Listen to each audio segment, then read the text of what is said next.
তিন ম্যাচে ODI series হারার পরে টিম ইন্ডিয়া ২৯ অক্টোবর অস্ট্রেলিয়ার বিরুদ্ধে ৫ ম্যাচের টি-২০ সিরিজ খেলতে নামছে। সিরিজের প্রথম ম্যাচটি খেলা হবে দেশটির রাজধানী ক্যানবেরাতে ১টা ৪৫ থেকে খেলা চালু হবে। সিরিজের প্রথম ম্যাচে প্লেইং 11 কেমন হতে পারে তা দেখা যাক। আমার মনে হয় ওপেনিং করবেন শুভমান গিল আর অভিষেক শর্মা।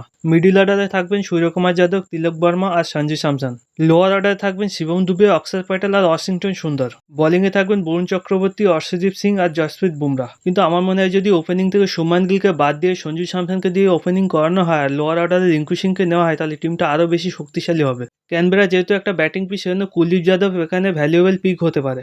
এই ম্যাচে কি ব্যাটেল হতে পারে Josh Hazlewood versus Abhishek Sharma, আর হতে পারে Travis Head versus Jasprit Bumrah আর অর্শদীপ ভার্সেস মিচেল মার্শ। ভারতের দিক থেকে কি প্লেয়ার হতে পারে অভিষেক শর্মা, বরুণ চক্রবর্তী, শিবম দুবে আর কুলদীপ যাদব। অস্ট্রেলিয়ার দিক থেকে কি প্লেয়ার হতে পারেন মিচেল আওয়েন, জশ হ্যাজেলউড আর ট্রাভিস হেড। যদিও অস্ট্রেলিয়াতে এখন সব জায়গায় কম বেশি বৃষ্টি হচ্ছে, কিন্তু কালকের ম্যাচে বৃষ্টি হওয়ার সম্ভাবনা খুবই কম আছে। যদিও আমরা টসে জিততে পারছি না, কিন্তু এখানে টসে জিতে বোলিং করাটাই ঠিক সিদ্ধান্ত হবে, কারণ এখানে খুব বেশি ম্যাচ হয় না। যদিও এই ম্যাচে অস্ট্রেলিয়া জেতার চান্স বেশি। একজন ভারতীয় হিসেবে আমি চাইবো এই ম্যাচ ইন্ডিয়া জিতবে।